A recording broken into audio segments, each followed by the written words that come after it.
ये है question number 3। प्रश्नावली है 2.2। चैप्टर है बहुपद और क्लास 9th का ये क्वेश्चन है और बुक है NCERT। देखिए क्वेश्चन में क्या दे रखा है। सत्यापित कीजिए कि दिखाए गए मान निम्नलिखित स्थितियों में संगत बहुपद के शून्यक है। देखिए दिए गए मान इसमें है, x के मान हमें दे रखे हैं 1 और -1। तो इसके जो संगत बहुपद हमें दे रखा है वो ये दे रखा है। तो देखिए संगत बहुपद दे रखा है और इसमें ये पूछा है कि ये जो x के मान दे रखे हैं 1 और -1 ये इसके शून्यक हैं। ठीक है, ये आपको सत्यापित करना है। तो देखिए आइए कैसे इसको करते हैं। देखिए सबसे पहले हम x = 1 जो दे रखा है उसको हम इसमें रखेंगे, x की जगह 1 रख देंगे। ठीक है, तो देखिए 1 का होल स्क्वायर -1।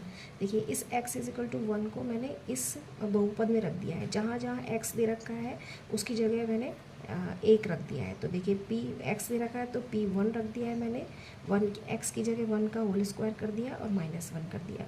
अब इसको हम आगे सॉल्व करेंगे तो 1 का स्क्वायर 1 होता है -1।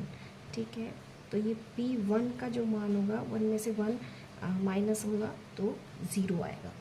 ठीक है, तो देखिए ये ज़ीरो आ गया, मतलब शून्य आ गया। तो ये x = 1 जो है वो इस बहुपद का शून्यक है। ठीक है, ये शून्यक कहलाता है कि ये x = 1 इस बहुपद का शून्यक है, क्योंकि इसको x की जगह रखने पर मान जो है वो बहुपद का वो शून्य आ रहा है, इसलिए ये जो x = 1 है वो इसका शून्यक कहलाता है। ठीक है, अब देखिए अब मैं x = -1 रखती हूँ तो p -1 रखना है हमें, -1 का होल स्क्वायर -1।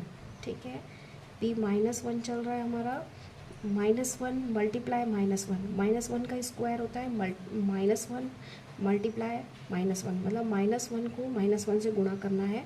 तो माइनस और माइनस को गुणा करेंगे तो प्लस आएगा और 1 को 1 से गुणा करेंगे तो वापस 1 आएगा। ठीक है, यह है आपको समझ में।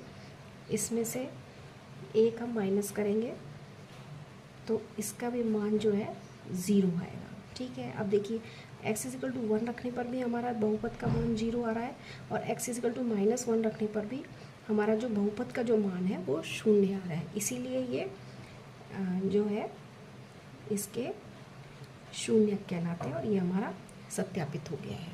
ठीक है, इसी तरीके से हम इसमें 4th क्वेश्चन को करेंगे।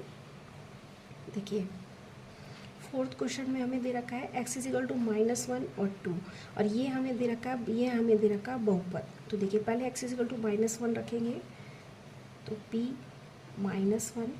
ठीक है, -1 + 1, ये देखिए x की जगह मैं -1 रख रही हूँ, इस x की जगह -1 -2, ये माइनस है।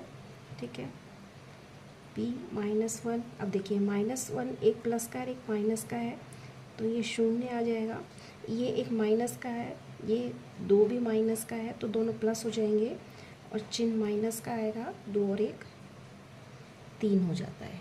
ठीक है, अब देखिए p -1 0 मल्टीप्लाई -3, तो इसकी वैल्यू भी आ रही है 0, क्योंकि 0 को किसी भी संख्या से हम गुणा करते हैं तो 0 ही आता है। तो देखिए ये x = -1 भी इसका क्या कहलाता है, शून्यक कहलाता है, शून्यक कहलाता है। अब देखिए दूसरा इसमें दे रखा है x = 2 रखना है। तो देखिए अब x = 2 रखते हैं, इसमें 2 रख देना है, जहाँ जहाँ x है वहाँ वहाँ 2 रख देना है, 2 + 1 2 - 2।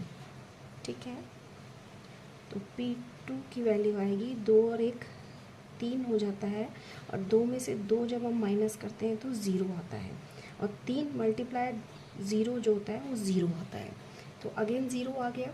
ठीक है, अब देखिए दोबारा, अब देखिए -1 रखा है तो भी 0 आ रहा है, 2 रखा है तो भी 0 आ रहा है।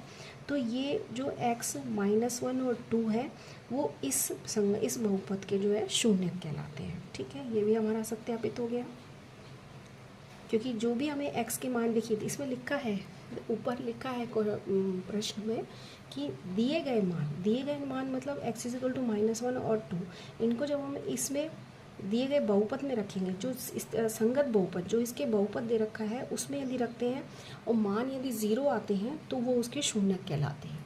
यही हमें सत्यापित करना था। ठीक है, ओके, थैंक यू।